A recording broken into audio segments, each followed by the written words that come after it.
Kia tau te rangamari o te rangi e tu iho nei, o papatua nuku e tokato nei, o te tao e awhi nei, ki runga I a tātou, tihei mauri ora. Well, good morning, everyone. Welcome to this Discussing Tourism webinar. My name's Steve Hanrahan. I'm the Advocacy Manager for TIA and Facilitator for today's webinar. The Discussing Tourism focus today is operating at level 2. And we will hear from 3 panelists. Our panelists today are Kate Malcolm from Dive Tutukaka, and Kate will talk about how their business has prepared in order to operate at level 2.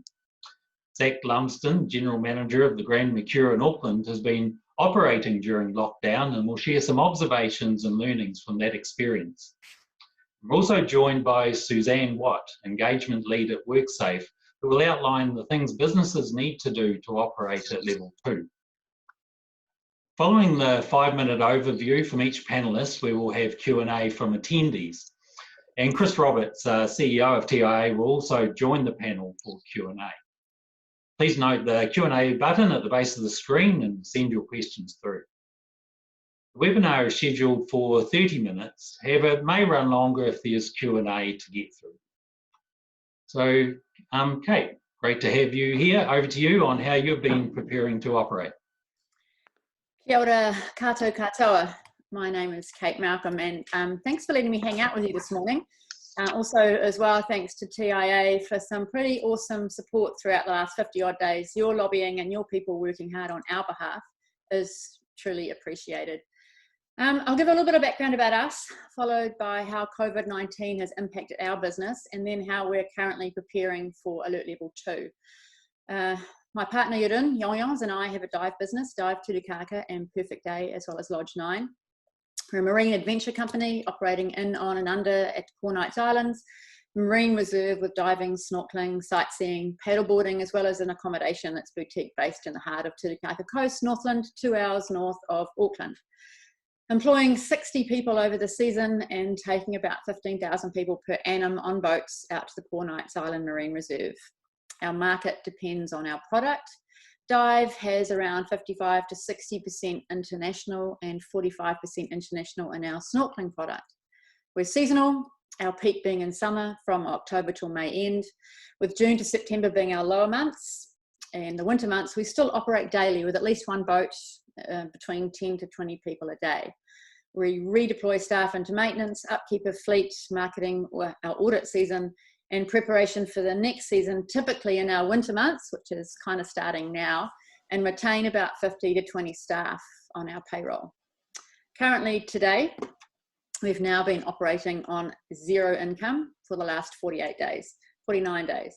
But that won't be news to any of you guys. It was a great summer for us. We had record numbers, amazing weather, awesome diving, and just the best summer we had had in years. We've just completed 4 years of 3 new buildings, massive investment in infrastructure here in Tutukaka. So our plan was to consolidate and to pay off some of that debt and enjoy some of our beautiful coastline benefits. What was unexpected was COVID and the loss of over $1 million in the remainder of our season, including cancelling an international conference worth an injection of $350,000 to our local community. Our business is one of the main lifebloods in this small coastal community, so our impacts aren't just in our business, they stretch a lot wider. Our domestic base is roughly 45% of our market share across our products, and so we are lucky compared to some in tourism. A bright spark for us is that the Four Knights Islands will only be getting better and more amazing. And our business is based on a marine resource that is protected and consistent. They aren't going anywhere, and neither are we. With long-term border closures and the realisation that we will, at best case scenario, be operating at 40%, but more likely to be 25% if that, and slow to come on, every operator is going to want a piece of that domestic market. And our domestics will be cautious, and although eager to get out and about, certainly have some psychological, social and environmental changes in their own personal spaces, work-life habits, bubbles over the last 50-odd days. So they're going to have to break a few habits. Our gut reaction initially was to focus on our people. and we have kept 48 staff on with the subsidy. But yeah, we want to operate at level 2. We need an income, no matter how decreased, and diving is what we do.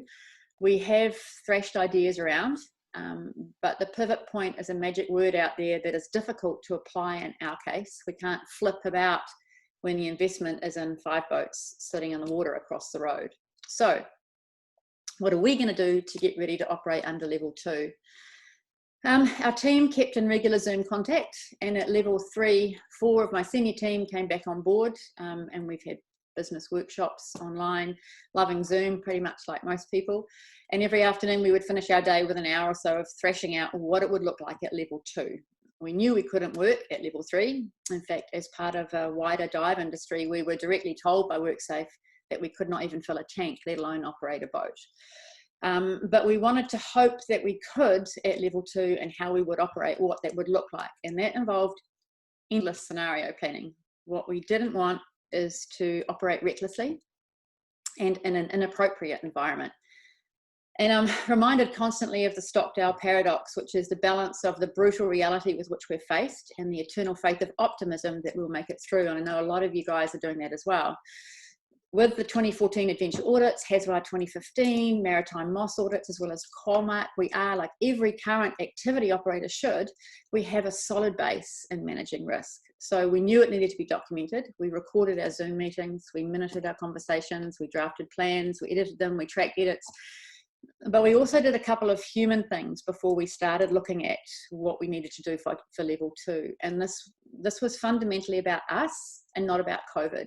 Yes, it involved COVID, but like any other risk, our overarching goal was to look after each other, our people, and our customers. So we made it about us.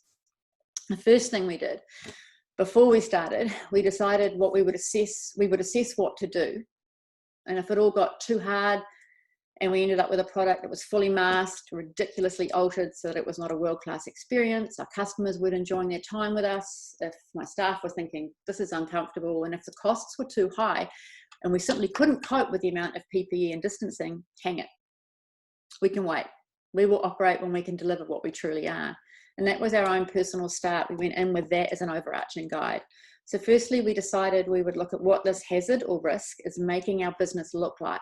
And if it didn't sit well, if we applied facts and controls and it didn't ride well in our gut as our team, we wouldn't do it. We were all pretty clear on that to start, and it helped us walk through the parts of our operation, not only with a worker lens, a risk management lens, a hygiene and COVID lens, but also a customer lens. Secondly, we looked at every change we potentially had to make and wanted to only make changes we could keep. Not a flash in the pan, time-consuming procedural change for a short period. So it had to add value to staff and customers. It may have improved our systems long-term. Lower numbers on boats mean higher service, a value add of more room and more choice. We decided we could also add other things in and make an overhaul. So we looked at what were the customer pain points. Can we change them in this process as well? We made sure there were other benefits that resulted from introducing COVID measures. And we switched from, it was a little mind switch from a forced pain of policy into an opportunity for improvement. And thirdly, we walked through every step of our daily operations, literally every second of it, our customer experience and our procedures, and we identified, assessed, and managed using the hierarchy of control. The hardest bit in that, I think, was actually understanding the required public health measures. At times, and you guys will all understand this, it felt like it was a moving goalpost and we just had to stop second guessing and wait for an answer before we could move forward. But emergency procedures trump COVID, employment law trumps COVID, Haswar trumps COVID. And one example where we kind of owned COVID a little bit was one of the higher risk areas that we decided was at the back deck entry and exit points for divers. We still wanted to offer assistance in this zone, and with regulators purging moist air aspiration, divers either exiting or exiting the water, we required PPE, but we're still an experienced provider. So instead of a blue disposable N95 mask and goggles, we ordered from a local Nelson company full-face transparent clear PVC face shields that show our faces and our smiles to give confidence. It shows that we're professional, safe and fun. You can still see our face. And we still have protected clients and staff, and we humanized it a bit more. We benchmarked a lot. We looked internationally. other best practices out there. In our industry, we have Paddy and Dan, the Divers Alert Network, and we benchmark, and we still are, because new stuff pops up every day. So in reality, it became a dynamic hazard that we can manage. Fourthly, COVID is not an unknown to our customers. We don't have to explain them what it is and the risk. We simply have to tell them what we're doing to look after them and what they need to do to look after each other. And that was really important. It was making our message simple. Fifthly, if COVID has taught us anything, it is that shit changes real fast, and 48 hours is a lifetime, and this little puppy is a moving target. So we have to be ready to adapt, be flexible, to revise, to review, and to learn. We have a staff trip heading out on Friday with my team. They're amped to get out on the water, and we're going to test, tweak, and review before we head out with clients. And if it doesn't feel right, we won't operate, but we will give it our very best shot. Our daily, we're planning to review, and everything is fed back into management meetings and debriefs. We're not finished. We've only just started, and I'm pretty sure the journey will be fun. It's got to be, but at least we are starting. And for something that has taken away most of our control, it's nice to own something back. Our business is full of variables, seasonality, weather patterns. This is just another one that we factor in. The template on the support website has some great points, as does WorkSafe. And if there's anything I can recommend, the best thing you can do is to go through it on your own terms. Every business is different, but that guidance is the best place to start. But most importantly, don't forget the essence of who you are and what is at the heart of your activity in your business. Don't forget that the operational core strength of any safety culture is about looking after each other and your people. He tangata, he tangata, he tangata. Ngā mihi nui ki a koe.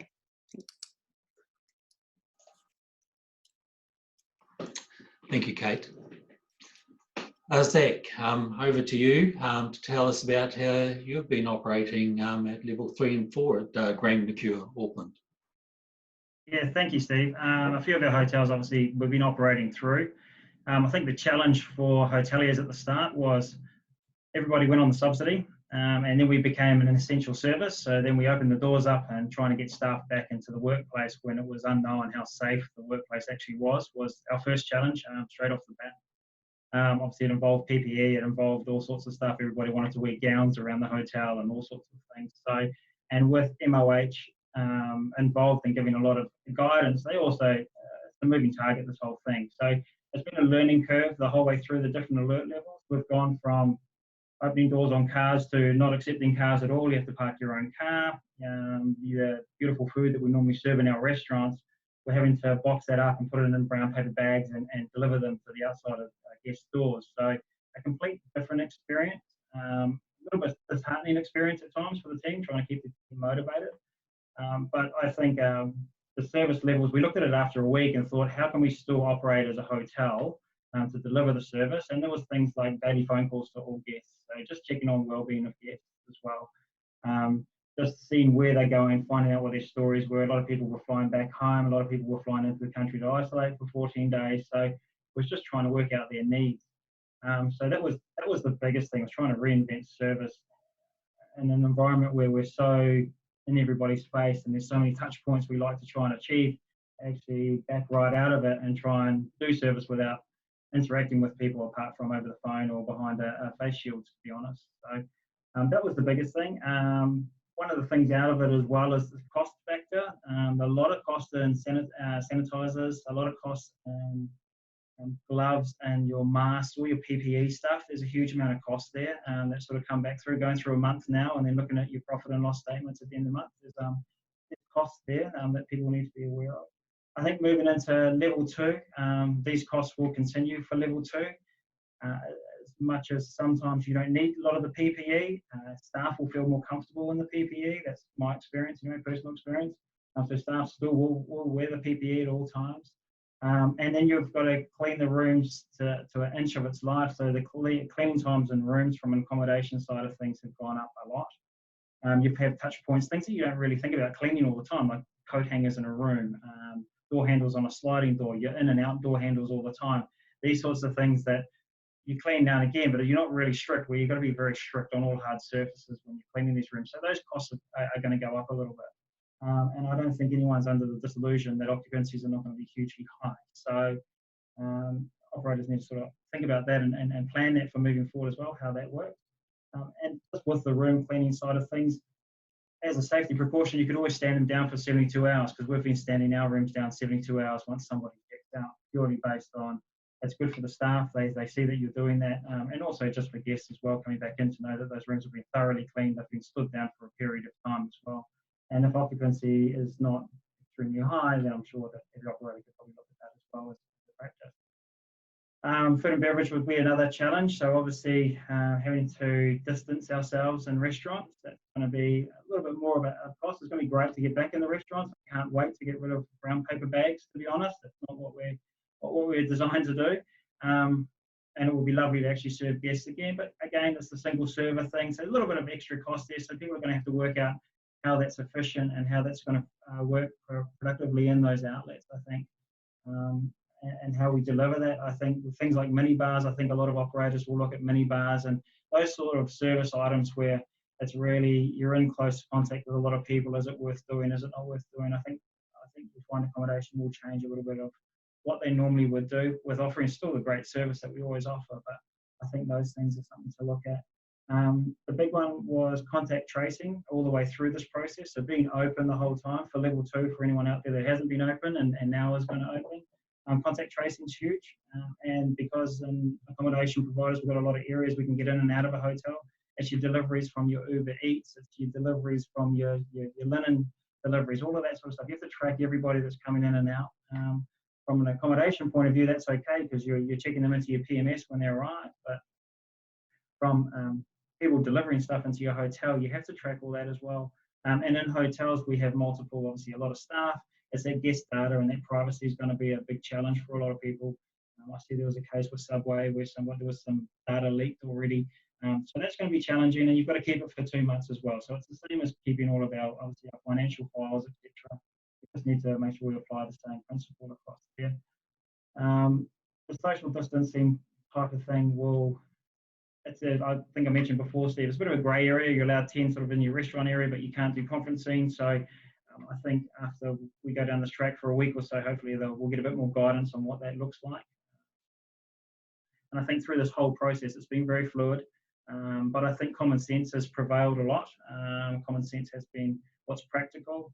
If I was to give sort of 3 things out, closing sort of just on experience, be walking the hotel, so exactly what Kate said too, going through your business, but walking through as a guest, you arrive at the hotel, what does that journey look like? So what is our guest journey in the hotels?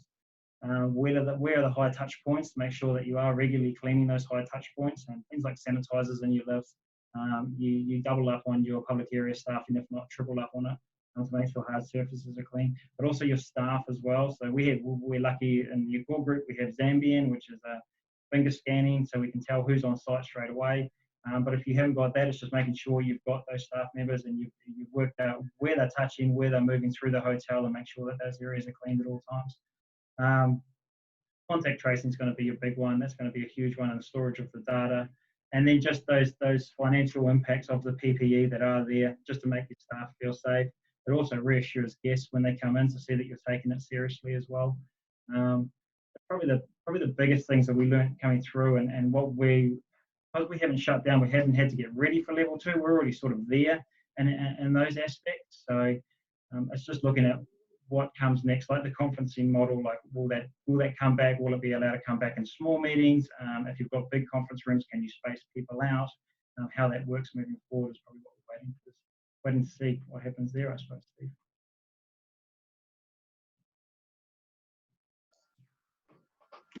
Great, thanks, Zach. Suzanne, over to you for a perspective or comments from WorkSafe. Thank you. Thank you for having me along here today. I do appreciate being able to talk to you all.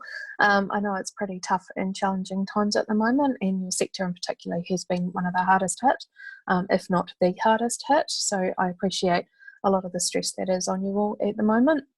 In terms of what to do to get your business up and running, the tourism industry at Aotearoa have produced a set of standards that you should have a look at for operating under level 2.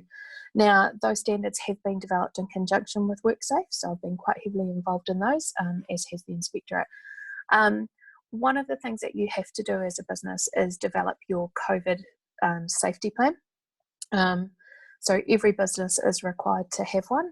That means that you need to go through a series of kind of questions. We've got a template on our website. Jump on our website, grab the template, because that will help you get started.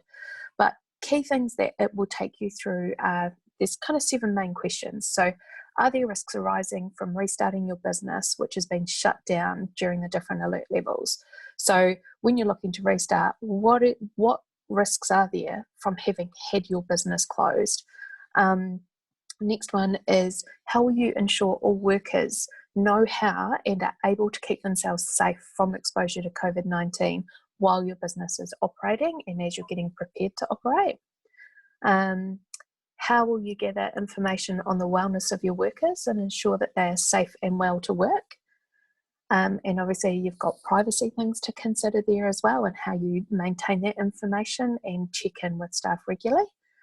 How will you operate your business in a way that keeps workers and others safe from exposure to COVID-19? How will you manage an exposure or suspected exposure, either of your staff or customers that have been on your premises or undertaking your activities? How will you continuously evaluate the effectiveness of the controls you put in place? So when you do set out some new procedures or protocols or whatever it is that you do that's different to help protect your staff, how are you going to assess actually how effective they are, whether they're still needed or not, and what changes, what process we have in place to make changes as a result of reviewing that? Because sometimes we put things in place to start with that you don't necessarily have to continue. You might find they're more of a burden, and there might be a better way to do it, and your staff might be able to go, hey, well, you know, this was a good idea to start with, but we could do it this way and it's equally as safe. So, you know, have a process in place to be able to review and evaluate that. And then also the last thing is to have a look at how the changes you put in place actually impact on all those risks that you were managing prior to this COVID-19 issue coming up. So you knew your risks, you knew how you were managing them, but how do all those additional measures impact on what you were originally managing? And, you know, do they make it better? Do they make it worse? They might eliminate some risks with the changes you make, or they may create additional ones. So every business is different, and you'll all have different ways to do it. But grab the template, download it, and utilize it as much as you can. Key thing about developing your plan is a requirement under HESWA, so that's the Health and Safety at Work Act. You're required to prepare those plans with worker engagement and participation. So that means you can't sit there as a health and safety officer or a manager and just write your plan and then tell everyone what to do. What you need to do is you need to be talking with your workers around what kind of things need to be covered, get them to do some of the tasks, give them some feedback. You know, they know how things work practically every day on the ground. They're probably in the best position to be able to go, well, yeah, that's a great idea, or we've got this idea. Bring them involved in the process, because it helps enrich the plan that you make, and it also enables them to adhere to what procedures or changes you put in place as a result. When you are assessing and managing your risk, use your hierarchy of control. If you're not sure what that is, you will find it on our website. What that means is your first step for everything is eliminate the risk if you can. If you can't eliminate the risk, then you need to try and substitute. So what could you do differently so that that risk doesn't exist? The next one is engineering controls. So for example, with your customer services, can you put up perspex screens so that you're eliminating the risk of that breath transfer? Then you've got all your administrative and procedural controls. And last and least effective is PPE. It is an essential bottom line thing, but never start with PPE as your first port of call. Always start with eliminate the risk. Now I know there will be lots of questions from you guys around the mass gathering rules and whether things are a public venue or a workplace or what those classifications are. They are all currently set by Ministry of Health. At the moment, the government is working today to confirm all the legislation. once that's out, Ministry of Health will be able to update their guidance around that. Like you, we don't have the clarity to be able to tell you what those public health measures that Ministry of Health have set actually mean for you, and also what they mean for businesses that are currently operating, like construction workplaces and manufacturing companies who have more than 100 people working there at any one point in time. So we're eagerly awaiting those, just like you are, and hopefully by the end of today, all of us will have a bit more guidance around what those mass gathering and sort of people quantity restrictions will have on the way everybody does business under alert level 2.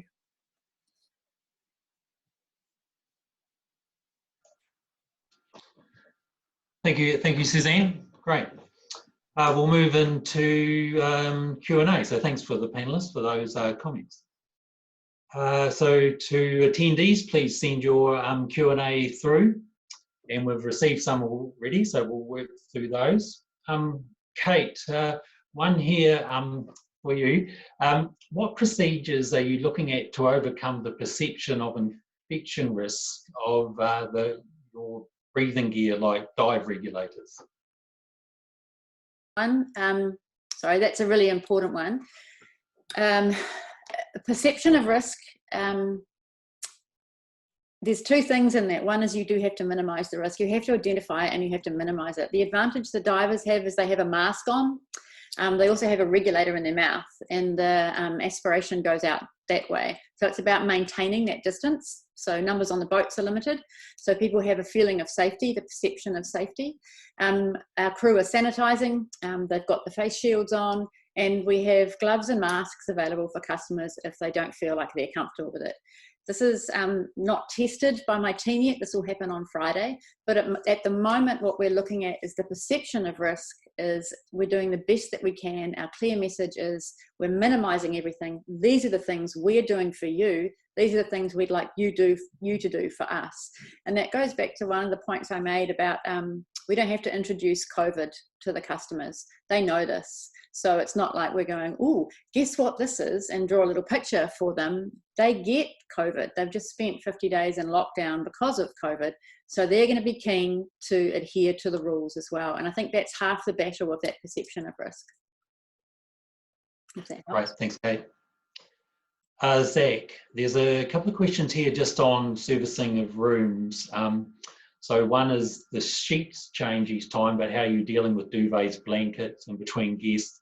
And then the other one, just wondering how the laundering of sheets works. Full PPE, is that required to strip the room? So just a couple of comments, any comments you have around that? Yep, so moving forward, we will be servicing the rooms, and it is full PPE, so that's my stance in this hotel, and from a course point of view, we are in full PPE at all times. And we get that recommendation from the nurses we had on site for a while with Ministry of Health and things like that. So they are in full PPE. The laundry companies are dealing with that, so we use Madison and also North Laundry, I think it is here. So they're both aware of that. It's the same as the rubbish scenario as well. They're using different tips here in Auckland. To take away any waste that comes out of the hotels at the moment. So they're using this more of a hazardous tip, which is up at Red Vale. So they are, the duvets we are sending to our dry cleaners. So our dry cleaner handles the duvets. And with our dry cleaners as well, they stand down all of the garments for a minimum of 24 hours before they will even touch anything. So there's a bit longer of a service period. So it's kind of comes back to the cost of social distancing, but also the cost of everything we're actually doing. It's just going to take that a little bit longer. So it's just, it comes down to common sense, to be honest. It really does. If somebody's in a room, my staff, I advise them from tomorrow. If somebody's in a room and they're cleaning the room, not to clean the room, ask the guest when they'll be leaving the room so they can come back and they can clean it while the guest is not in the room. Just the social distance and even more. So it's just from a business point of view. Okay, thanks, Zach. There's a couple of questions here around just accessing of PPE supplies. So Kate and Zach, you might have some comments. Have you found it difficult to access the PPE that you've required? Have had to develop new relationships, new supplier networks? Kate, do you want to kick off? Oh, thanks. Sometimes it has been relatively difficult. It's been kind of stop-start. one minute they're out of stock, the next minute they're in stock. So, and it is, as Zach said, really expensive. I think a pack of 50 masks is like $86. So use it once, but use it well. We also looked into that Nelson company that was, I can't remember how I got hold of it, through Facebook, I believe, but it's a band that goes across your head, and it's a full perspex mask that comes down, and you trim it, and it's PVC. There's a totally protective barrier, and it also enables that face-to-face. You're not looking like some kind of weirdo coming towards somebody. And I think that's a really great initiative because A, I'm supporting local, B, it is really comforting for my team. So these guys are instructors, skippers, they're used to having that interaction with people, and they don't want to be locked away from them as well. So it makes them feel really comfortable. It also makes the customer feel really comfortable. So that PPE, looking at things a little bit outside the box if you can, is great, because there's something about plastic gloves and a mask that, yeah, it's a bit weird. So it's nice to be able to look at things that make you feel comfortable, and it kind of heads back to that perception of risk as well. You're doing the best that you can do to look after everybody. Zach, anything to add to that? I think at the start, Steve, it was whoever had sanitizer was the richest person in New Zealand. So look, it's changed now. We found a company that's doing the sanitizer, which is made in New Zealand, which is great. So we sort of went away from the stuff that was getting brought in from overseas and tried to shop local as much as we can. And it's a reasonable price as well. Face masks were a challenge. We've got them in now as well. So there's enough stuff out there through accommodation suppliers, especially. I don't want to put any names out there right now because I'm a bit biased, but it's great to see New Zealanders making the product as well. So it seems to be plenty out there at the moment. Right. Chris, one for you. Welcome to the panel. Good to have you here just to answer some of those bigger picture questions also. Is there going to be a package? Is there going to be a package in tomorrow's budget to support tourism? Yes, there is, and we got that confirmation in front of the Epidemic Committee yesterday from the Minister of Tourism. So there will be a specific tourism support and recovery package as part of the budget announcement tomorrow. We don't know what that's going to include, but certainly the wishes and desires of the industry have been very firmly passed through to the government, and we'll see what that is.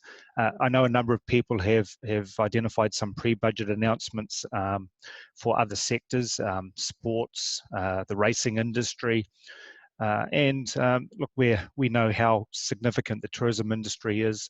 So if racing can get $72.5 million for a $1.6 billion industry, as a $42 billion industry, you can do your own numbers on the size of support that we are actually looking for. So like the rest of you, we'll be looking very eagerly forward to the announcement tomorrow afternoon.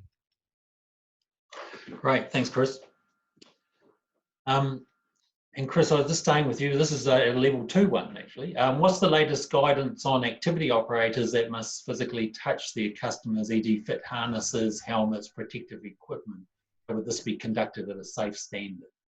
Yeah, we've looked at this in some detail and done a lot of work, and Suzanne and WorkSafe have been very helpful in this regard. So we have issued guidelines. They're on our website. They're now available for all tourism activities, including on how you manage things like fitting harnesses, checking harnesses and helmets, protective equipment. So this can all be done. It can all be done safely, and there are guidelines there now available on our website, and have been sent out as widely as we can. Great, thanks. Suzanne, there's one here on contact tracing. I'll just check in with you first. Any suggestions on contact tracing apps if we don't want to use the pen and paper model? We don't have a recommended one that we're telling people to use. It's pretty much find something that suits your business and that provides the things that are needed. There were some questions around whether or not people's signatures needed to be obtained. And I have to say that I had a look at the Ministry of Health guidance, and there are some inconsistencies. So hopefully there'll be some clarity on that, because one of the fact sheets says that signatures need to be kept, but then in the steps of describing how you might go about doing that, it has a staff member doing it all with no contact from the customer. So that would mean that they can't sign, possibly. So I'm hoping we'll get some more clarity on that. We have put a list of questions to Ministry of Health as an organisation. WorkSafe have done that, seeking clarity on behalf of all the different industries we're working across. Some of those things are around the contact tracing and just some of the consistencies and use of apps. Some of them are around the public venues, the mass gatherings, the physical distancing.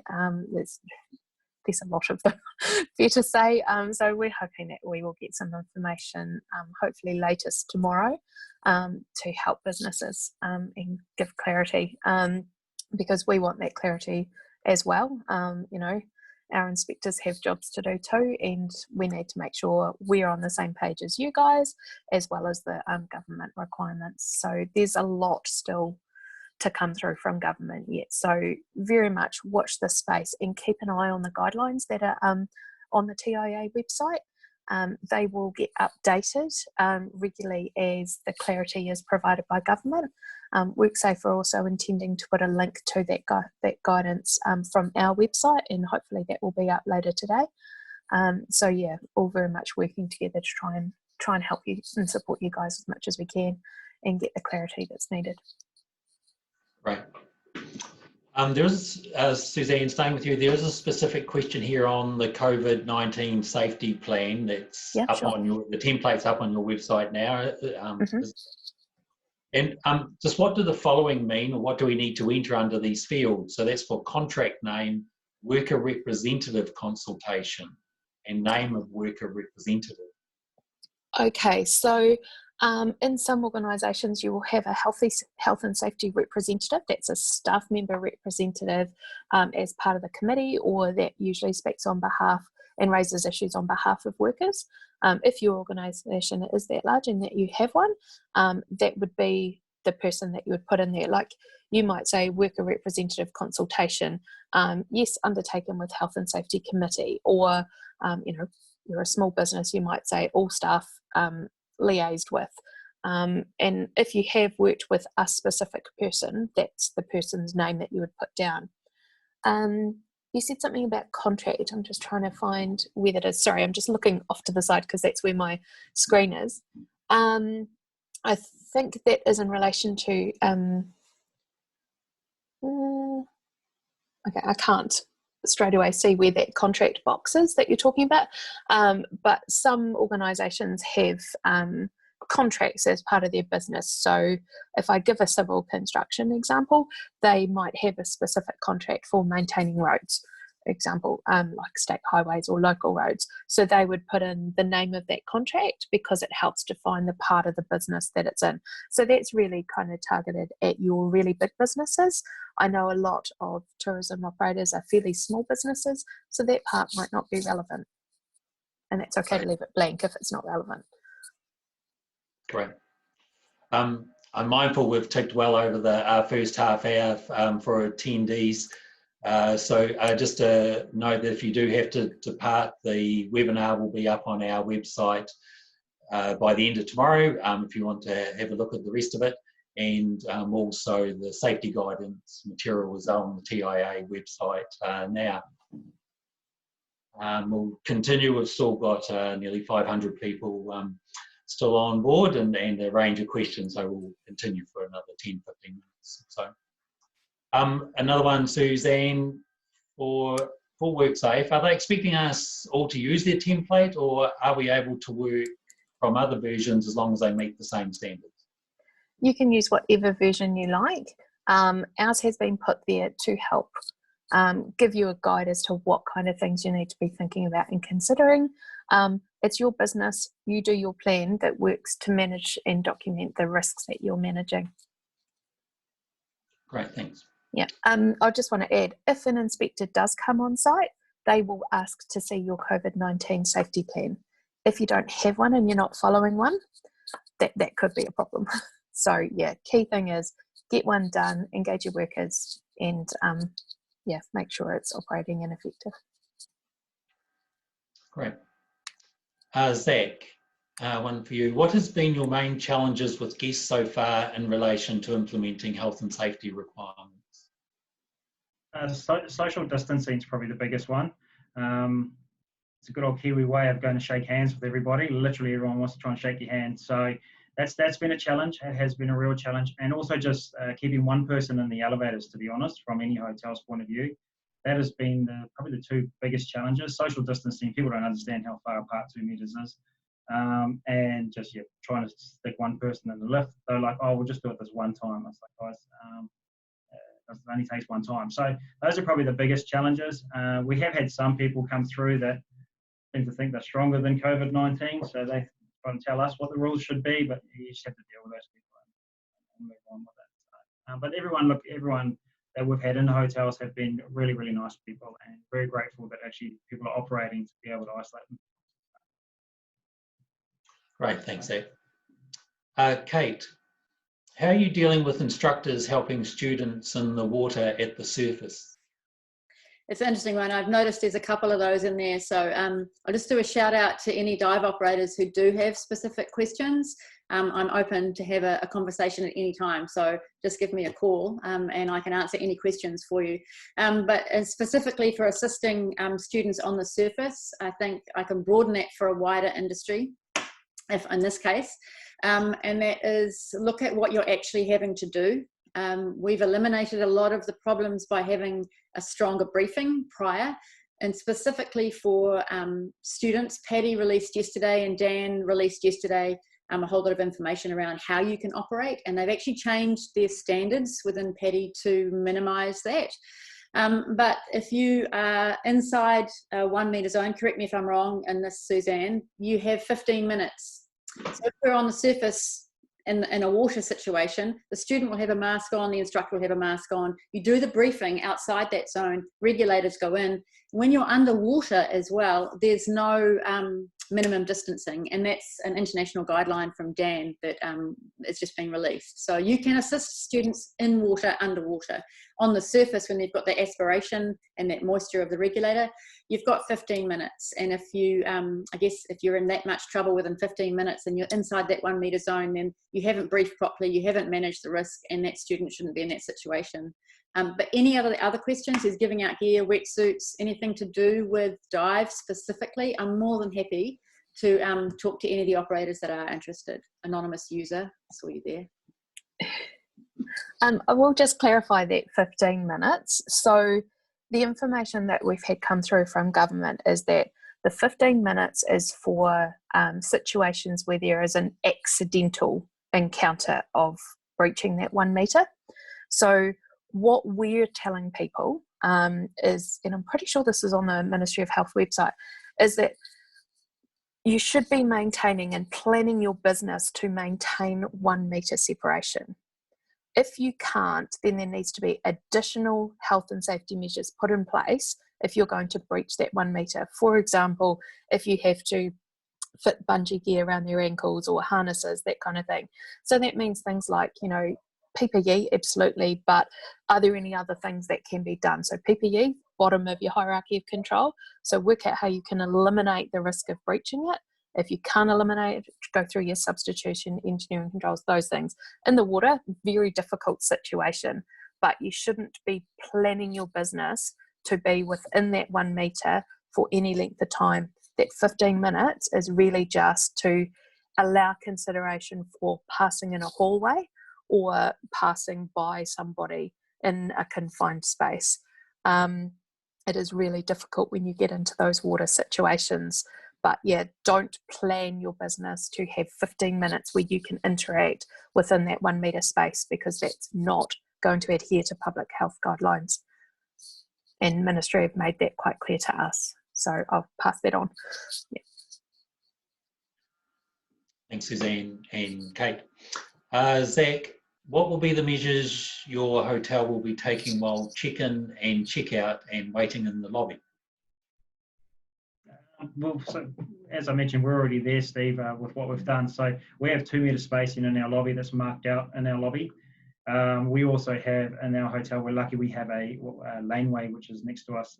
So we use a lot of that for anyone who comes in if there's a few people that come in at the same time. So we space them all out there.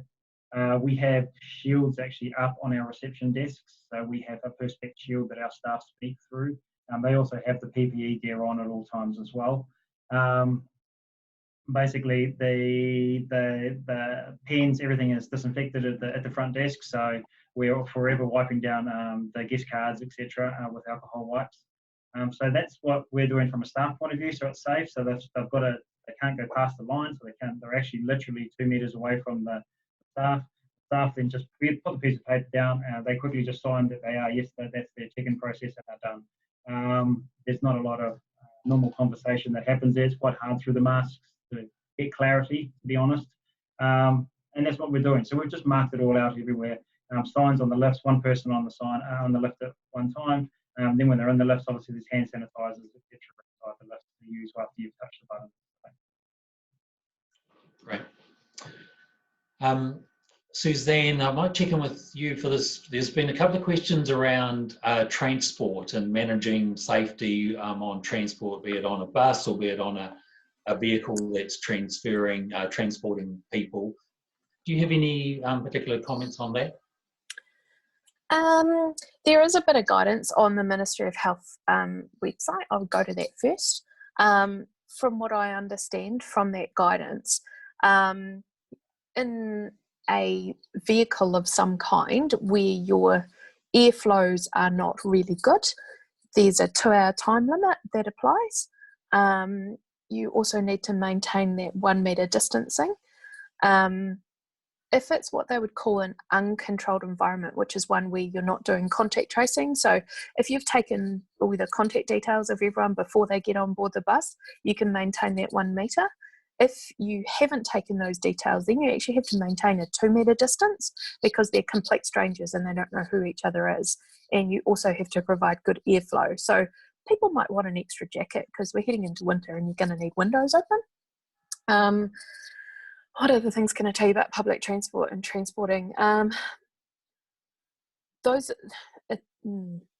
I would probably touch back in with the Ministry of Health stuff maybe later today or tomorrow morning.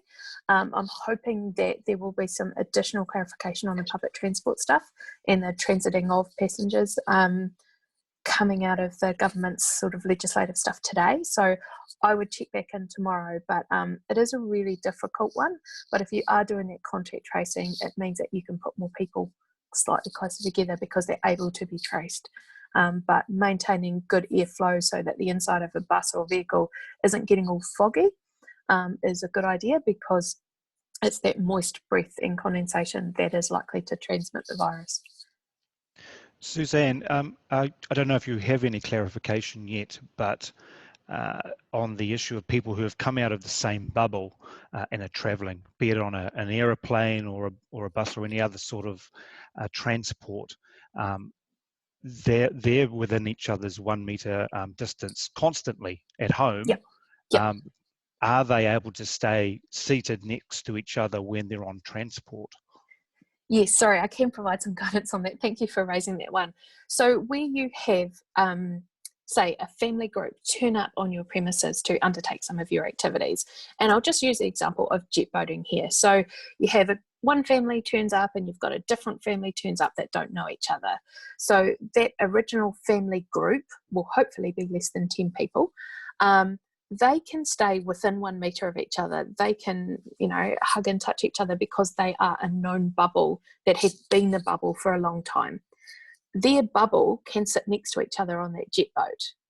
But the other bubble, they can sit next to each other on the boat. But between the two bubbles, you must maintain at least 1 meter separation. So that might mean you may have to leave an extra row free, or you might need to leave a seat free between, but you also need to provide a minimum of 1 meter between any of those people and the staff that are working, driving that jet boat.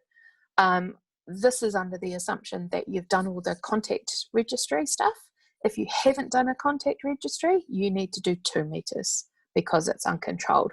But that family bubble can stay together and they can stay together all day. One thing to keep in mind is the 2 hours on a premises, and I'm trying to remember here, I'm pretty sure it's for uncontrolled environments, but just check on the ministry's guidance around this 2-hour rule, because I think it's one that's going to catch a lot out in the industry. I believe that, like, if you're doing any tours and that kind of thing, that there's a 2-hour restriction on people being on your premises, and that would include, you know, arriving on your premises, going out on a boat and coming back. But that's one of the things that we've asked for some clarity on, is exactly when that 2 hours kicks in and when it doesn't. So it is something that you might need to consider in your safety plan, is how you might manage groups of people and that 2-hour time limit, because I know certainly it's a big question for the ski fields. You know, do they have to enforce a 2-hour limit on the whole ski field, or is it just that when those people are inside a cafe, there's a 2-hour limit?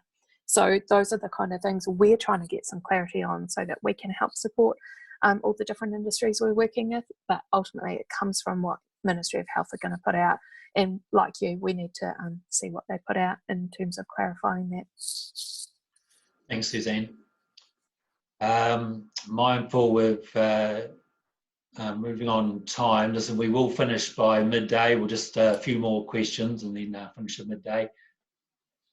Chris, this one for you, slightly different subject here. Any update on the Tourism New Zealand domestic campaign that seems to have been very accelerated recently? Yes, well, Tourism New Zealand's put out some information this morning. So they have effectively kicked off from today some domestic activity. It's really just passing on the safe travel messaging. So messaging from the Ministry of Health and elsewhere about how to travel safely. So it's not really a marketing promotion at this stage. And we're not likely to see the first ever Tourism New Zealand domestic tourism campaign. If you, or you can go back to the Don't Leave Home Till You See the Country that everyone remembers, but the actual campaign itself is likely to emerge in sort of mid to late June, and that's when the actual promotion of domestic tourism is likely. And I believe the thinking is more that under a level 1 scenario, which hopefully we're in by then actual promotion of travel will be more feasible. At the moment, and for the next few weeks under level 2, it'll be more about guidance on safe travel rather than an active domestic marketing campaign. Right. Okay, back to level 2, operating at level 2. Do you supply food on your trips, and how are you managing that? Yes, we do supply food on our trips. On the perfect day, it's a buffet style, which is off at the moment. And that boat is seasonal, so it won't be running and there won't be a buffet style. The second one, we have packed picnic lunches that we provide on the dive boats in brown paper bags, which actually is kind of cool. Just kind of go with it. You can draw smiley faces on them, we do.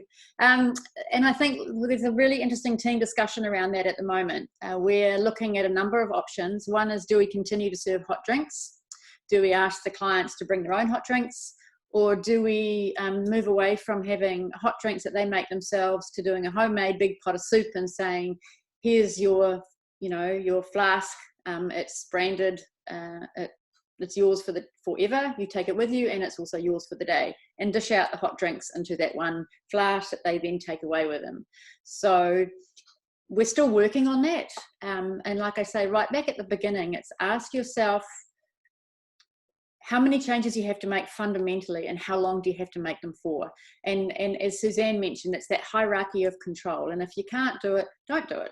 So it's easy for us to say there's no hot drinks, but you can still have water and a sanitizer, and people can pour their own, or the glasses just get popped somewhere and we deal with them later. You can have those things. But in terms of activity providers, and I know that this is like a hashtag that I don't really like, but it is what it is. The new normal is, it's not going to go back to what it was. And I think you have to go back and ask yourself, like with Zach, can you continue to offer that kind of amazing hospitality in such a restricted manner? Yes, you can for a short term, but not for a long term. What can you keep? What can you throw out? And for us, it's quite simple. We're not going to do buffet, and we're going to not serve that kind of product on the boats, unless we can find a way to do it. And that's what we'll be testing on Friday with the team. So I think you've got to the moving goalposts are there the whole time. And even as WorkSafe are saying, they're frustrated at times with Ministry of Health. You just got to be flexible and open and willing to adapt, and that's the key to it.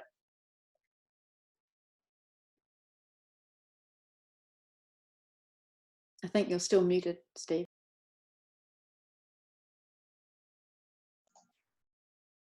Great, sorry about that. Suzanne and possibly Kate, with PPE Perspex masks, are these able to be reworn after cleaning?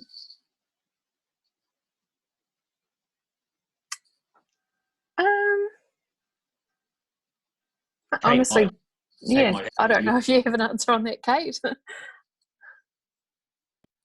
Yes, I do. The instructions from the Nelson company is they can be disinfected and cleaned on the inside, and they're for that one user to wear, and it's their mask. So you don't have to share the mask, shouldn't share the mask, but yes, it can be reused, disinfected, and it also can be put aside for a 72-hour period and then reused again by the same person. Thanks, Kate. That sounds pretty reasonable advice, actually.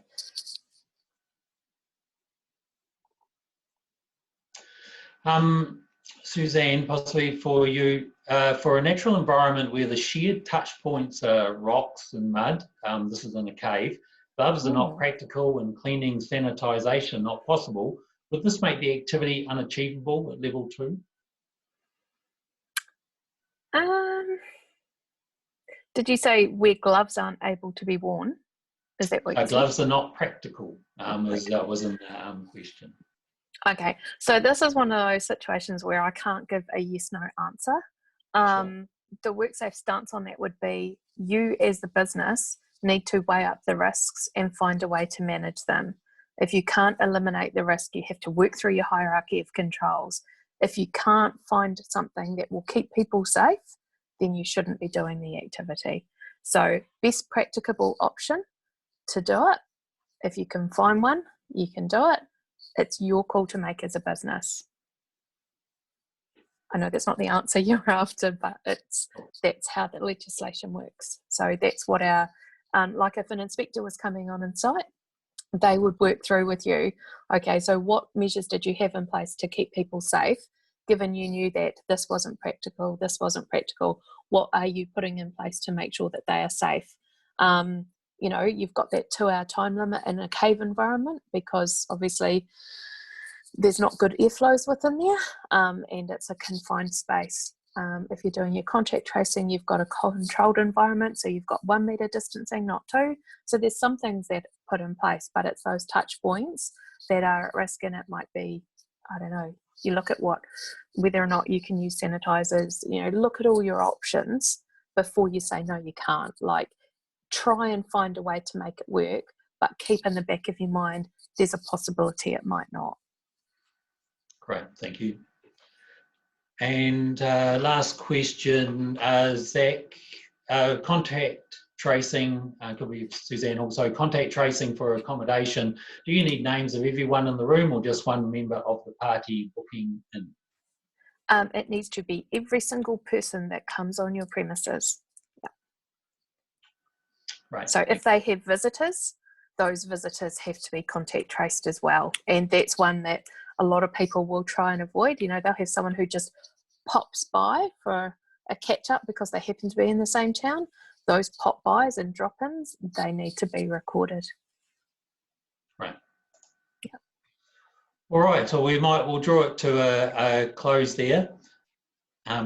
Thank you to all our members for participating today and for your questions. We had a great turnout. And thank you to our panelists, to Kate, Zach and Suzanne for your sharing of your information and views. Much appreciated. A couple of closing comments. The webinar will be available on the TIA website by the end of tomorrow. And also a reminder to visit our COVID-19 pages on the website. Lots of current information, advice and support for operators. We've set up a specific section on the COVID pages on the TIA website for level 2 guidance. The standards for alert level 2 operations for tourism activities on there, as are the level 2 guidelines for accommodation providers. And we'll be adding to that as more information becomes available. And also, and I thought Kate, there was a great offer of Kate's to the sector to engage with Kate if you have any queries. Suzanne noted the importance of talking to colleagues and sharing information, and that's certainly an important part of the process as you're developing the safety plans. Suzanne, we'd just like to say thank you for all the support you've provided to date to develop the guidance and for your ongoing role also as a go-to person. Also for members, if you have any particular queries, please get in touch with us either via info@tia.org.nz or call us also to discuss. Phone numbers are on the website contact page. And lastly, just also a reminder of our next webinar, which is this Friday, that was discussing tourism budget 2020. And so join TIA Chief Executive Chris Roberts and the Minister of Tourism, the Honourable Calvin Davis, for a post-budget discussion followed by Q&A. That's on at 9 o'clock this Friday morning. And you can register on the TIA website. Chris, so over to you for closing karakia. Thanks, Steve. And just to reiterate what a great job our panelists did today and some really excellent advice. You know, Suzanne's reminder not to start with PPE, but start with eliminating the risk if you can. Zach talking about walking through the guest journey, and so you understand what your guest is going to encounter and how to make that safe. And Kate's advice not to forget the essence of your business.